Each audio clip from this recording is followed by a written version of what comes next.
오늘 주시는 하나님의 말씀은 고린도전서 12장 27절에서 31절 말씀입니다. 너희는 그리스도의 몸이요 지체의 각 부분이라. 하나님이 교회 중에 몇을 세우셨으니 첫째는 사도요, 둘째는 선지자요, 셋째는 교사요, 그 다음은 능력을 행하는 자요, 그 다음은 병 고치는 은사와 서로 돕는 것과 다스리는 것과 각종 방언을 말하는 것이니라. 다 사도이겠느냐? 다 선지자이겠느냐? 다 교사이겠느냐? 다 능력을 행하는 자이겠느냐? 다 병 고치는 은사를 가진 자이겠느냐? 다 방언을 말하는 자이겠느냐? 다 통역하는 자이겠느냐? 너희는 더 큰 은사를 사모하라. 내가 또한 가장 좋은 길을 너희에게 보이리라. 아멘. 할렐루야. 여러분 반갑습니다. 이 시간 하나님께 나와서 예배드리는 저와 여러분 정말 하나님의 넘치시는 평화와 은혜가 가득 넘치길 소망합니다. 여러분 저는요 설 명절이 되면요 하는 것이 꼭 하나 있습니다. 바로 영화를 보는 겁니다. 이 설 명절에는 시간이 좀 같이 있지 않습니까? 그래서 친척들과 모여서 담소도 나누고 한 해 동안 어떻게 지냈는지 서로 얘기를 나누다가 같이 영화를 보거나 혹은 저 혼자 이렇게 종종 영화 보는 것을 좋아합니다. 그런데 영화나 드라마에 종종 나오는 장면들이 있습니다. 바로 그것은요, 주인공이 어떤 전투할 때 무기를 잃어버린다던가 아니면 어떠한 로봇이나 부품들이 하나가 고장나서 제대로 작동하지 않는 모습들이 종종 나옵니다. 그걸 통해서 위기를 맞게 돼요. 그러한 순간 때문에 이 영화가 더 재밌고 극적으로 표현될 수 있습니다.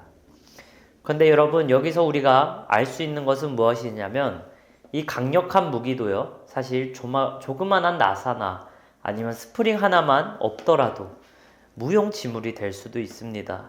또한 갑옷에 이 나사가 하나 풀려도요 제대로 보호하지 못하는 그런 기능을 상실할 수도 있습니다. 어찌 보면 우리 몸도 마찬가지입니다. 우리 몸에는 수많은 장기들이 있고 또 부위들이 있는데요. 이 몸 중에 하나라도 성치 못하면요. 몸 전체가 아프고 그리고 몸이 제대로 온전히 기능을 하지 못하는 것을 우리가 볼 수 있습니다. 여러분 그런데 이 몸과 그 부품뿐만 아니라 교회도 마찬가지입니다. 여러분 오늘 본문에도 교회는 몸과 같이 움직인다고 얘기합니다. 바울이 이렇게 얘기를 하는 거죠. 너희는 그리스도의 몸이고 지체의 각 부분이라. 여러분 로봇에는요 이 작은 부품 하나 때문에 이 전체가 무너지는 것을 볼 수 있듯이 교회도 마찬가지로요. 그 교회에 있는 모든 성도가 각자의 자리에서 각자의 역할을 다할 때 이 그리스도의 몸으로 온전히 설 수 있는 겁니다. 여러분 한 명 한 명, 나 한 명 한 명이 정말 이 교회의 소중한 존재이고 제 기능을 한다는 사실을 우리가 잊지 말고선 자부심을 갖고 신앙생활하기 소망합니다. 특별히 저는요 오늘 이 본문에서 바울이 우리에게 어떻게 교회를 설명했는지 또 우리가 어떤 존재인지 그리고 우리가 성도로서 한 각 지체로서 어떻게 살아가야 되는지 함께 은혜를 나누고자 합니다. 첫 번째로요, 여러분, 성도는 그리스도의 몸이고 각 지체인 줄 믿습니다. 오늘 본문 27절에 바울은 이렇게 얘기를 합니다. 그리스도의 몸이요, 지체의 각 부분. 이렇게 바울은 선언했습니다. 여러분, 이 비유는요, 우리가 그리스도 안에서 한 몸을 이룬다는 사실을 분명하게 얘기하고 있습니다. 여러분 여기엔 놀라운 영적 진리가 담겨져 있어요. 여러분 당시 바울이 이렇게 얘기한 부분에 있어서는요 이 배경이 있습니다. 이 고린도 교회는요 은사와 직분이 아주 다양했어요. 그런데 그 다양성으로 정말 주님의 일을 계속해서 온전히 해나가면 좋으려면 그걸 통해서 다툼과 갈등과 분열이 생기기 시작하는 거예요. 어떠한 은사가 더 뛰어나다든지 어떤 게 더 좋은 은사든지 어떤 게 더 권위가 있다든지 여러분 자신의 은사를 더 우월하게 여기고 네가 크니 내가 크니 이러한 비교를 했던 겁니다. 그래서 사람들이 이 다른 사람들이 받은 은사를 무시하는 태도를 보였어요. 바울은 그런 분열되는 교회의 모습을 보면서 이를 바로잡아야겠다는 생각을 하게 되었습니다. 그리고 오늘 모든 지체가 필요하며 귀하다고 우리에게 얘기해 주는 줄 믿습니다. 여러분, 작은 지체도요, 우리 몸의 한 부분이라도요 하나 없으면 여러분 우리가 죽습니다. 우리의 몸이 고장납니다. 우리가 제 역할을 하지 못합니다. 마찬가지 교회도 마찬가지예요. 이 교회의 한 부분이라도요, 여러분 아픈 곳이 있다면 교회 전체가 아픈 거예요. 특별히 우리 교회는요, 여러분 정말 한 사람 한 사람이 제 역할, 제 기능을 온전히 하면서 하나님의 그리스도의 몸으로서 온전한 하나님의 뜻을 전하는 교회가 되길 간절히 소망합니다. 여러분, 이 그리스도라는 몸의 의미는 한 가지 뜻이 있습니다. 바로 우리는 예수님께 붙어있는 존재라는 겁니다. 여러분, 예수님은 우리의 머리 되시며 우리는 그분의 인도하심을 따라가는 거예요. 여러분, 우리의 몸도 이 우리의 뇌에, 우리의 머리에 통제를 받지 않습니까? 여러분, 내가 걷고 싶을 때 이 뇌를 통해서 걸으려고 지시를 하고 움직입니다. 내가 생각한 대로 나아가는 겁니다. 교회도 마찬가지라는 거예요. 우리가 교회가 누구의 뜻으로, 누구의 마음으로 여러분 나아갑니까? 바로 예수님이에요. 여러분, 교회 담임 목사도 아니고 전도사도 아니고 장로도 아니고 권사도 아닙니다. 이 교회는요, 예수님이 머리 되시며 그분의 뜻과 마음을 구하는 겁니다. 여러분, 그분의 뜻과 마음을 우리가 구하고 추구하면요, 하나로 통일할 수 있는 거예요. 우리가 한 몸이 될 수 있는 거예요. 여러분, 우리도 이와 마찬가지로 하나님의 통제를 받아야 됩니다. 이 교회가 온전하고 또 거룩하고 또 온 기능을 다하려면, 건강하려면요, 하나님의 통제 아래서 우리가 움직여야 될 줄 믿습니다. 여러분, 특별히 또 오늘 그리스도의 몸, 그리고 각 지체라고 얘기했는데, 여러분, 이 지체라는 것도요, 의미가 있습니다. 이 각 상도는 교회 안에서 특별한 역할과 기능을 맡고 있습니다. 여러분, 이 손이 어떠한 역할을 합니까? 이러한 핸드폰을 짚는, 물건을 짚는 역할도 하고요. 또한 이 손으로 도구를 사용할 수도 있습니다. 여러분, 이 손은요, 그러한 기능을 담당해요. 여러분, 우리가 손으로 땅을 기어서 이렇게 걷진 않잖아요. 그것도 그 뜻과 마찬가지로 우리 교회 안에서요, 우리는 각 사람들이 담당하는 일이 있고 담당하는 은사가 있고 탤런트가 있다는 거예요. 한 사람이 모든 걸 다 할 수가 없습니다. 여러분, 다 하려고 욕심 부리면 그게 여러분 분열이 되고 그게 여러분 다툼이 시작되는 거예요. 여러분, 만약에 어떤 사람이 그 자리에, 그 직분에 세워지고 그러한 자리가 꿰차면요, 그 사람을 존중하고 그 사람을 세우고 기도하면서 나아가야 되는 거예요. 사사건건 간섭하거나 우리가 사사건건 이렇게 얘기하는 것보다 온전히 맡기면서 우리가 예수님을 구하고 가는데 뜻이 다를 이유가 있겠습니까? 우리가 온전히 그 사람을 위해 기도하며 나아가길 소망합니다. 여러분, 우리 몸은요, 그 각자의 기능을 하지만요, 그 기능들은요, 서로를 도와줘요. 이 눈은요, 사물을 보고 세상을 보게 됩니다. 그래서 이 눈을 통해서 정보를 얻게 되고 그 정보를 바탕으로 내 발과 손이 움직여서 나를 위해 여러분 행동을 하고 기능을 합니다. 여러분, 우리가 음식을 먹잖아요. 음식을 먹을 때 맛있는 걸 먹으면 혀만 즐겁잖아요. 근데 여러분, 혀 즐겁자고 우리가 먹는 것이 아니라 그 음식을 먹음으로써 이 입안과 소화기관을 통하여서 영양분을 흡수하고 내가 움직일 수 있는 원동력, 에너지를 섭취하는 거예요. 그것도 마찬가지로 교회에서도요, 여러분, 그 기능이 다른 부서가 그 일을 할 때 여러분, 그 부서만 잘 되는 게 아니라 그 부서가 잘 돼야 교회가 잘 되는 거고, 여러분, 그 부서가 살아나야 교회가 살아난다는 뜻입니다. 여러분, 그것처럼요, 우리가 다른 사람이 잘 되고 다른 사람이 정말 교회에서 헌신하고 섬기면요, 왜 그렇게 나다 이렇게 욕할 필요 없이 오히려 그것을 더 존경하고 또 격려하면서 우리가 함께 기뻐해야 될 줄 믿습니다. 오늘 이 본문을 보면요, 28절에서 30절은 바울이 그 교회 안에서 주어진 은사들을 나열하는 모습을 볼 수 있습니다. 이 사도와 선지자, 이 교사는요, 말씀과 진리를 가르치는 역할을 합니다. 병 고치는 은사나 방언 등은요, 공동체의 필요를 채우고 하나님의 능력을 드러나는 그런 역할을 감당합니다. 그런데 여러분, 이 모든 주권과 은사는 성령의 주권 아래 일어나는 줄 믿습니다. 여러분, 우리가 성령을 받고 내 뜻과 내 능력으로 하는 것이 아니에요. 성령께서 주신 능력, 성령께서 주신 은사대로, 우리가 받은 탤런트대로, 여러분 하나님께 받은 그 은사대로 여러분 쓰임받길 소망합니다.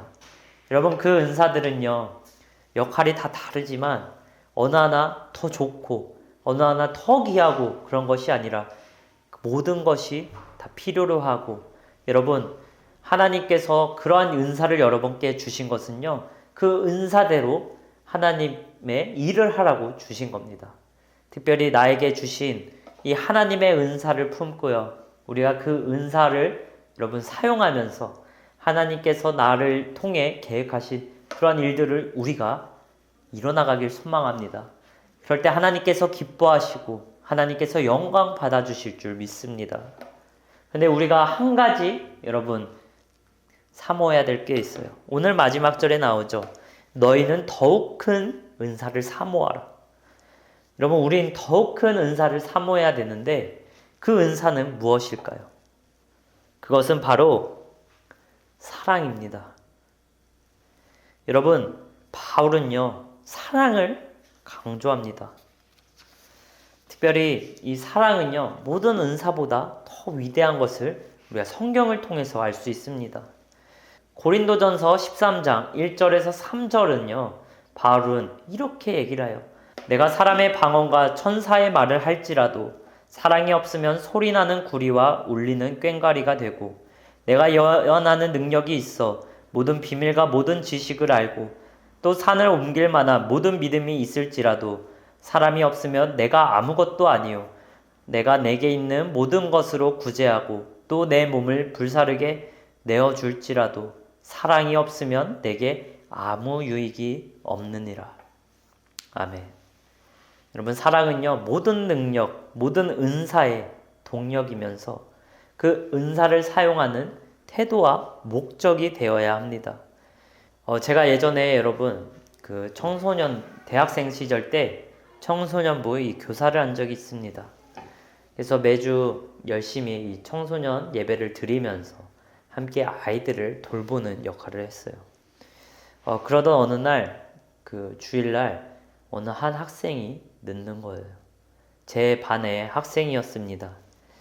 저는 속으로 이런 생각을 했어요. 저 아이는 예배를 그렇게 소중히 여기지 않는구나. 그런 마음을 품으면서 그 학생을 알게 모르게 제가 비난하고 있더라고요. 근데 예배 끝난 후 그 학생이 제게 와서 이렇게 얘기를 했습니다. 선생님, 죄송해요. 어머니가 아프셔서 이 병원에 잠깐 모셔드리고 오느라 늦었어요. 그래도 꼭 예배는 와야겠다 생각이 들어서 늦게라도 이 예배에 왔습니다. 여러분, 그 얘기를 듣는데 순간 저가 큰 충격에 빠졌어요. 내가 사명을 가지고 그리고 아이들을 맡고 이끌고 있지만 그 모든 사역 안에는 사랑이 없었구나. 내가 그냥 나의 믿음과 나의 신앙으로 저들을 정죄하고 있었구나.